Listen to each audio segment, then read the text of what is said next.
Today, we're going to dive into a really powerful and honestly kind of counterintuitive idea from James Clear's Atomic Habits. It's one of those things that once you see it, you can't unsee it. See, the secret to building good habits isn't about having more motivation or willpower. It's about making the right things, well, easier. And to get there, we're going to start with a pretty strange question. What on earth can the shape of a continent teach you about your own habits? I know, it sounds totally random. Like, what does geography have to do with why you keep scrolling on your phone at night? But trust me, stick with me here, because the answer reveals this fundamental law about how we all behave. So to answer that, we actually have to go way back. We're talking a massive history lesson. It's all wrapped up in this ancient farming puzzle that, believe it or not, explains a principle that's affecting you right now, every single minute of your day. Okay, so have you ever just, looked at a world map and really noticed the shapes of the continents? A biologist named Jared Diamond pointed out something that seems super simple but is actually profound. The Americas and Africa, they're basically oriented north to south. They're tall and thin. But that huge landmass of Europe and Asia, it's the opposite. It's wide, running east to west. And that one simple difference in geography had these enormous consequences for history. Think about it. Because Eurasia is oriented east-west, if you travel from, say, France to China, you're staying at roughly the same latitude. That means you get similar climates, similar amounts of sunlight, and similar seasons. For early farmers, this was a huge advantage. They could figure out how to grow a few key crops, like wheat or barley, and then just spread them across thousands of miles with relative ease. But in the Americas and Africa, it was a totally different story. Traveling north or south means the climate changes fast. I mean, you can't grow the same stuff in Florida that you can grow in Canada, right? So for farmers trying to expand, every few hundred miles they had to find and domesticate completely new plants. It created this incredible amount of resistance, this friction. So what was the result of all that added friction? It was staggering. Agriculture spread 2 to 3 times faster across Europe and Asia than it did in the Americas.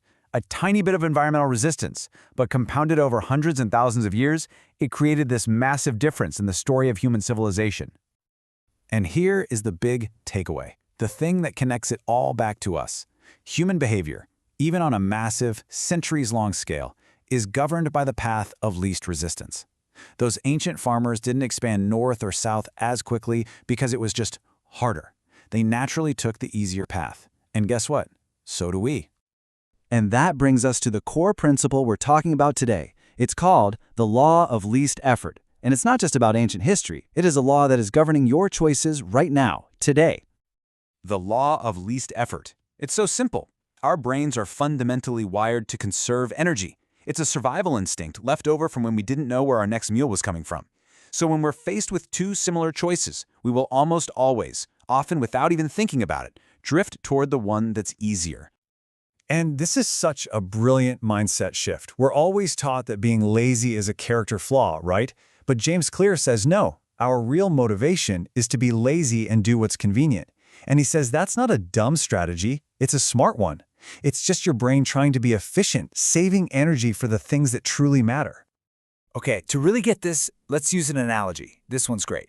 Imagine your motivation to do something, like go for a run or eat a healthy meal, is like water flowing through a garden hose. The problem is, for most of us, that hose has a big old bend in the middle. Now, the hard way to get water out, and this is what most of us try to do, is to just crank up the pressure. We try to force motivation to just power through that kink in the hose. And yeah, it might work for a little bit, but it takes a ton of effort, a ton of willpower, and it creates a lot of tension. The smart way is to just remove the bend in the hose. You don't need more water pressure. You just need to get rid of the friction. Let the good stuff flow naturally. So, the million-dollar question is, how do we unbend the hose in our own lives? Well, the answer is to stop trying to change ourselves and start changing our environment. You have to become a designer. And the whole strategy is really like a two-sided coin. On one side, to build a good habit, you reduce the friction. Want to exercise more? Lay out your workout clothes the night before. Want to eat healthier? Chop up all your vegetables for the week on Sunday. On the other side of the coin, to break a bad habit, you do the opposite. You increase the friction. Hide the TV remote. Put the junk food on a high shelf out of sight. You are literally engineering the path of least resistance to lead you where you want to go. You know, there's a fantastic, really practical strategy for this that comes from an IT developer named Oswald Knuckles. He calls it resetting the room, and it's a perfect example of what he calls being proactively lazy. I love that. It's so simple. When you finish doing something, you immediately reset the space for its next intended use. So, you finish watching TV? Don't just leave. Put the remote back where it goes, fold the blanket. The goal here isn't just to be tidy. It's to lower the barrier, the friction, for the next good action. You're using a tiny bit of energy now to make it super easy for your future, lazier self to do the right thing without even thinking. And this whole resetting thing is really just one part of a bigger idea called priming your environment. It's all about setting up your world so that the future actions you want to take are the easiest ones available. You want to cook a healthy breakfast? Don't leave it to your tired, groggy morning brain. Put the skillet and the spatula on the stove the night before. You want to draw more? Get those pencils and that notebook out of the drawer and put them right on your desk where you can see them. Every single one of these little actions removes a tiny point of friction that might otherwise be just enough to stop you.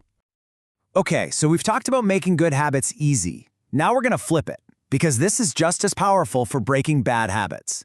If reducing friction makes good things happen, then increasing friction can stop bad things from happening. You watch too much TV? Unplug it after you use it. Yeah, it sounds silly, but that tiny bit of effort to have to get up and plug it back in might be just enough to make you think, never mind.